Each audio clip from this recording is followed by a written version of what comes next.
The movie begins with the fact, namely the pipe. We should let people know about its revival. In addition, the tour consisting of invited children will end with a departure from this exact pipe. The soundtrack already conveys the whole mood, a fabulous mysterious tone, hardly frightening but fascinating at the same time.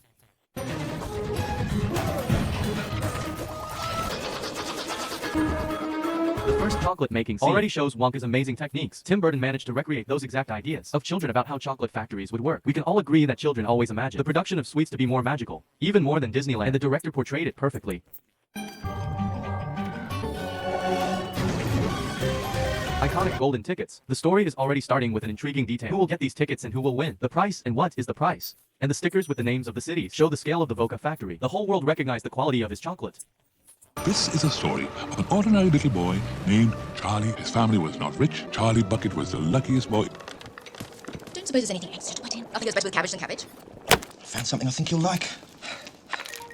The scene with Charlie's house impressed nearly all viewers. She shows the poverty of the family so convincingly, yet warm and cozy. If you look in more detail than when you write a book, a kind boy could be from an ordinary family, with strict parents. Maybe make a boy without a family. Everything mentioned can justify Charlie's kindness, but it is a poetry factor that makes the Bucket family bond very strong. And this is important for most of the key moments, but more on that later.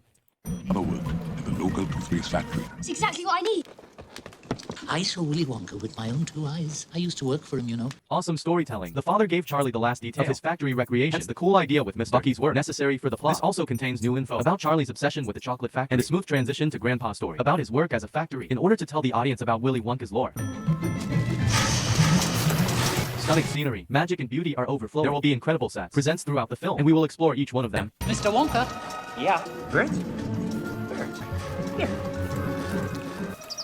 Willy Wonka's first appearance in the film shows a genius of his inventions. But what's even cooler is that his face was not shown. It was distorted behind the transparent candy. Not behind the glass. Not in the shadows. Not in the mysterious fog. But just behind the candy. It couldn't be otherwise. Intentional reference to Depp and Tim Burton's previous collaboration. Edward Scissorhands. Tell him about the Indian prince.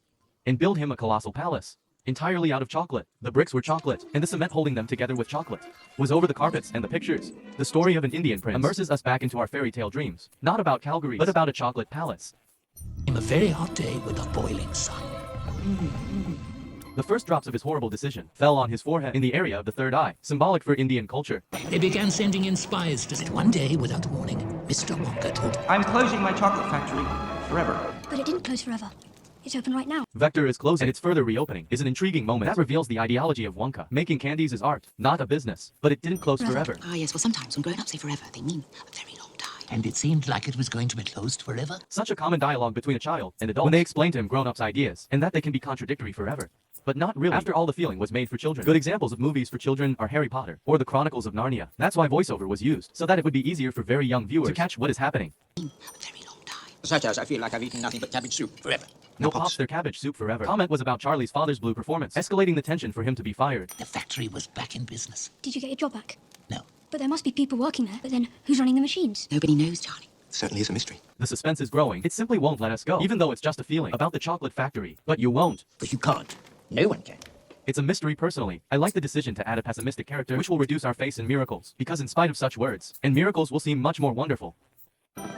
Charlie's bed has robbers of all chocolates he got for his birthdays.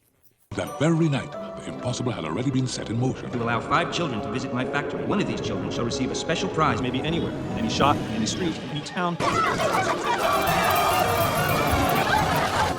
Wouldn't it be something, Charlie, to open up? The announcement of the competition with golden tickets has benefits in all aspects. Increasing sales, yes, but moves further. They believe that the main character will still be able to find a ticket once again. They intrigue about the reason for the competition, which will be taught in the finale. That will be perfectly complete the story, by revealing the main idea of the film. The first ticket will be fat. Fat, fat, fat. I'm eating the Wonka bar and I taste something that is not chocolate. I find the golden ticket. How did you celebrate? I eat more candy.